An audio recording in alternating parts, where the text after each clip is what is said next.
Hey, on today's daily sprint, we're talking about increasing purpose, passion, and meaning. And today we're talking about the law of modeling.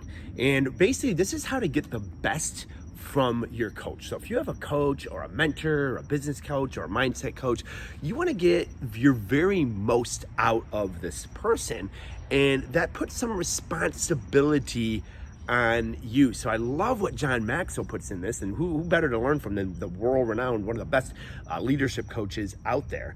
But the first thing that he says is when you set up your first meeting, okay, and you're in business together, and they give you actionable steps, do not schedule another appointment or divert the conversation until you have acted on those steps. That is really, really good advice. Now, obviously, if they give you steps that are like maybe complicated, you have questions on how to take the steps or things of that nature. But a lot of people will deflect because they don't want to take the steps that the coach said to take. Okay, so once they've given you the steps in the initial meeting, that's the time to get the why before the what, and definitely ask questions, and then execute before your second meeting. All right, number 2, as far as the law of modeling. Number 2 is when you schedule the second meeting, and by the way, make sure you schedule the second meeting, okay? Make sure you show up with questions, okay? Show up with like a SWOT analysis of what went good with the action plans, strengths, weaknesses, opportunities, threats, okay? So what went well with the action plan that she or he gave you, but then show up with questions on the next steps. That is absolutely a must on that second meeting. Number 3, to get the most out of your coach is get in their schedule. Get in their schedule. It's better to take the action of getting in their schedule for say the next 4 weeks, okay? And then having to say, hey, I'm good. You can have this time for whatever, than it is to get in their schedule sporadically here or there. I find that the best people that are taking their business to the next level are in their coach's schedule.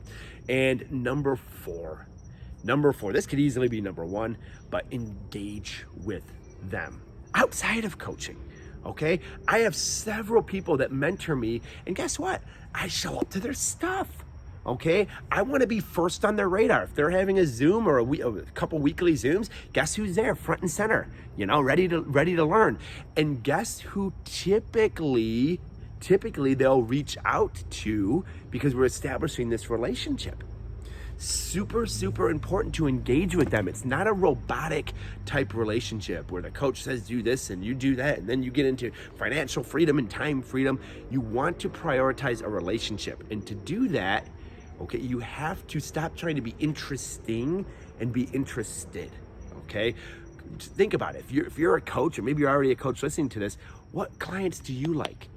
The ones that show up sporadically here and there when they got a fire to put out, okay? Their emergency constitutes their emergency or lack of preparation or lack of planning constitutes an emergency on your time, okay? No, you like the ones that are engaged, that show up, that you're getting to know. So it's no different of how you want to be treated as a coach, how you're going to treat your coach. Hey, let me know which one of these you like the best, and thank you for tuning in. Have a great growth-driven rest of your day.